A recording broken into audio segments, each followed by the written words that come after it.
आज जहां लोग महंगाई के मार से परेशान हैं, वहीं दूसरी तरफ बच्चों की पढ़ाई को लेकर भी कंगाल हैं। हालांकि किसी तरह अपने बच्चों को पढ़ाई के लिए उसका खर्च एक माध्यम और गरीब परिवार के लिए संभव नहीं हो पाता, फिर भी वह पेरेंट्स, गार्जियन, माँ बाप किसी तरीके से प्राइवेट स्कूलों की महंगी फीस और महंगी किताबें, ड्रेस, यूनिफॉर्म सहित तमाम ऐसे चार्ज पे करते हैं और साथ साथ ही अपने बच्चों को बेहतर शिक्षा के लिए आने जाने के लिए स्कूली गाड़ियों का संसाधन भी करते हैं, उसका चार्ज भी मुहैया कराते हैं। और यदि कोई बच्चा 5 मिनट लेट हो जाता है तो स्कूल साधन की गाड़ियां बच्चों को उसे उस दिन छोड़कर चली जाती हैं। ज्यादातर प्राइवेट स्कूलों में अपना यही नियम और यही तरीका बना लिए हैं, लेकिन सोचने और विचार करने की बात यह है कि जहां पर सारे गार्जियन अपने बच्चों की बेहतर शिक्षा के लिए जो आने जाने का साधन है उसकी फीस दे देते हैं ताकि किसी चीज की कमी ना रहे और कमी ना रह पाए।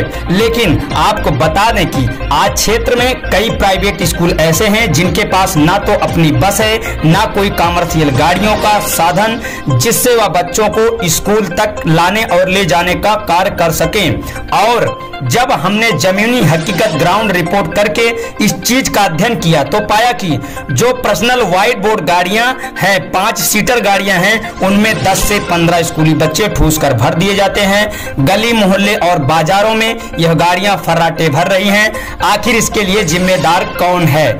हमने कई गाड़ियों में देखा कि ड्राइवर सीट के जस्ट बगल में जो सीट होती है उस पर 2 से 3 छोटे छोटे बच्चे बैठा लिए जाते हैं।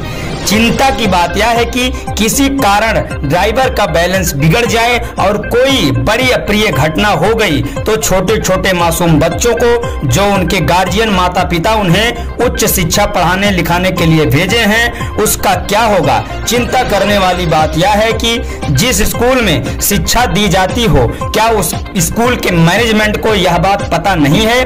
जबकि परिवहन सुरक्षा आरटीओ नियमों में बदलाव कर 5 सीटर की जो प्राइवेट गाड़ियां हैं उनमें सवारी लाने और ले जाने में पकड़े जाने पर 25,000 का चालान भी है। तो वहीं दूसरी तरफ कमर्शियल अर्थात येलो बोर्ड गाड़ियों की सीट से ज्यादा सवारी बैठाने पर प्रति सवारी 500 रुपए चालान है। बावजूद इसके कई प्राइवेट स्कूलों में डग्गा मार प्राइवेट गाड़ियां स्कूल मैनेजमेंट के तरफ से चलवाई जा रही हैं, जिससे हमेशा रोड एक्सीडेंट का खतरा बढ़ता जा रहा है।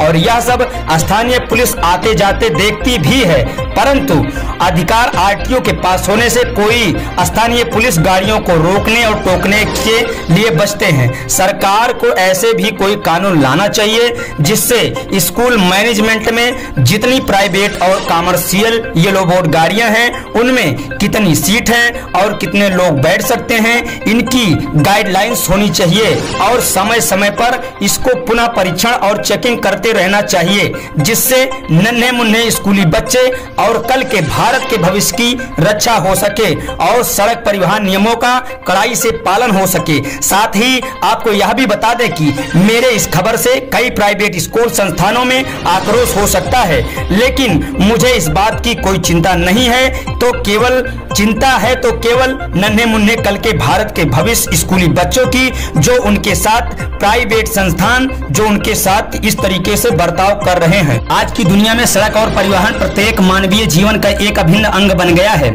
हर व्यक्ति किसी न किसी रूप में एक सड़क उपयोग करता है। वर्तमान में परिवहन प्रणाली ने दूरियों को कम कर दिया है, लेकिन इससे दूसरी ओर जीवन के जोखिम को बढ़ा दिया है। हर साल सड़क दुर्घटना में लाखों लोगों की जान चली जाती है और करोड़ों लोग गंभीर रूप से घायल भी हो जाते हैं। भारत में ही हर साल लगभग 80,000 लोग सड़क दुर्घटनाओं में मारे जाते हैं और पूरी दुनिया में होने वाली कुल मृत्यु का 13% आंकड़ा है। अधिकांश दुर्घटनाओं में चालक की महत्वपूर्ण भूमिका होती है।